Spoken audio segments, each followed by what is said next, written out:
बिस्मिल्लाहिर्रहमानिर्रहीम।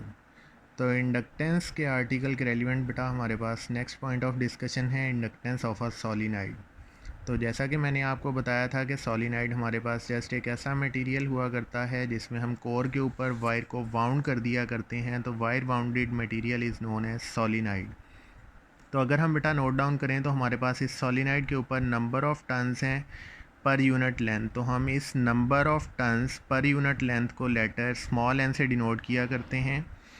और फिर इसके बाद नोट रखिएगा बेटा कि जब हम इस number of turns per unit length वाली सॉलिनाइड में से करंट को फ़्लो करवाते हैं तो इलेक्ट्रिक फील्ड अप्लाई करने की वजह से हमारे पास यहाँ पे मैग्नेटिक फील्ड का एक सेटअप जनरेट होता है, जिसको हम राइट कर सकते हैं B equals to mu naught N I, जिसमें से I हमारे पास फ्लो होने वाला करंट है जो हम इसको खुद से प्रोवाइड करेंगे। N is the total number of turns per unit length and mu naught is the permeability of a material to pass the current. और L हम यहाँ पे डिनोट कर रहे हैं for the purpose of self inductance, जबकि हमें पता है कि फ़ाई जो फ्लक्स है इसका फार्मूला हुआ करता है LI means self inductance into current flowing through that solenoid. जबकि अगर हम मैग्नेटिक फ़्लक्स के फार्मूले की बात करें तो हमारे पास मैग्नेटिक फ़्लक्स का सिंपल वन फार्मूला हुआ करता है B dot A, in which B is the magnetic field and A is the area.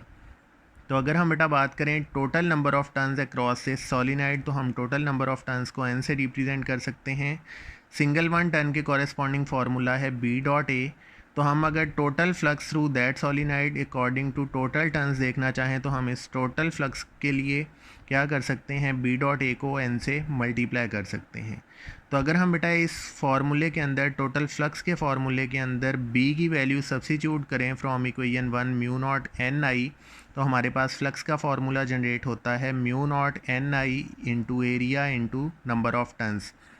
और हमें पता है कि हमारे पास जो स्मॉल n है that is equal to number of turns per unit length. तो अगर हम इसी स्मॉल n की वैल्यू इसी इक्वेशन के अंदर पुट करते हैं तो हमारे पास फ्लक्स निकलता है mu naught N over L into I into A into N. और यहाँ पे आप लोग क्लियरली नोट कर सकते हो कि हमारे पास कैपिटल N से मल्टीप्लाई होगा तो फ्लक्स इक्वल आ जाएगा mu naught N square I into A divided by L. और जैसा कि मैंने आपको पहले बताया कि हमारे पास जो फ्लक्स फाई है that is equal to product of self inductance into current. तो हमारे पास फाई की वैल्यू जब हम एल आई सब्सिट्यूट करते हैं तो हमारे पास इस इक्वेशन की लेफ़्ट हैंड साइड और राइट हैंड साइड पे जो करंट है वो करंट के साथ कैंसिल आउट होगा। सो हमारे पास जो इंडक्टेंस है एल उसकी वैल्यू हमारे पास निकलेगी mu naught N square A divided by L. ये तो केस है बेटा जब हमारे पास सॉलिनाइड का एरिया गिवन होगा।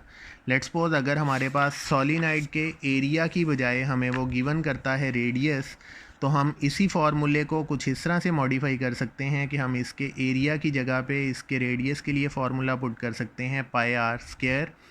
तो रेडियस गिवन होने की सूरत में हमारे पास जो self inductance for a solenoid का फार्मूला जनरेट होगा that is mu naught N square pi R square over L. और इन फार्मूला से हम क्लियरली ये चीज़ नोट डाउन कर सकते हैं कि जो हमारे पास सेल्फ इंडक्टेंस ऑफ द सॉलिनाइड है that depends on three factors. First one is the number of turns, second one is the area of coil and third one is the length of the conductor. और हम ये भी note down कर सकते हैं कि number of turns हमारे पास direct relation में है विद सेल्फ इंडक्टेंस। तो जैसे जैसे हम number of turns of the solenoid increase करते जाएंगे सेल्फ इंडक्टेंस की वैल्यू भी बढ़ती चली जाएगी। इसी तरह हमारे पास एरिया इंक्रीज़ करने से भी जो सेल्फ इंडक्टेंस है उसकी वैल्यू इंक्रीज़ होगी। लेकिन अगर हम कंडक्टर की लेंथ के बारे में बात करें तो that provides us inverse relation. It means कि हमारे पास लेंथ इंक्रीज़ करने से सेल्फ इंडक्टेंस डिक्रीज़ होगी, जबकि लेंथ डिक्रीज़ करने से सेल्फ इंडक्टेंस इंक्रीज़ होगी। इस चीज़ को हम इस फार्मूले से जस्टिफाई कर सकते हैं। नंबर ऑफ़ टर्न्स का स्क्वायर है तो ये इंक्रीज़ होगा तो इंडक्टेंस भी इंक्रीज़ होगी, क्योंकि डायरेक्ट रिलेशन है, एरिया भी डायरेक्ट रिलेशन में है तो सेल्फ इंडक्टेंस इंक्रीज़ होगी। जबकि लेंथ इन्वर्स रिलेशन में है तो सेल्फ इंडक्टेंस लेंथ के डिक्रीज़ होने से इंक्रीज़ होगी, जबकि लेंथ के इंक्रीज़ होने से डिक्रीज़ होगी। आई होप कि आपको इंडक्टेंस ऑफ अ सॉलिनाइड के बारे में कोई भी पॉइंट मिस नहीं होगा। फिर भी अगर आप लोगों को कोई पॉइंट मिस होता है तो आप उससे रेलिवेंट क्वेश्चन पूछ सकते हैं।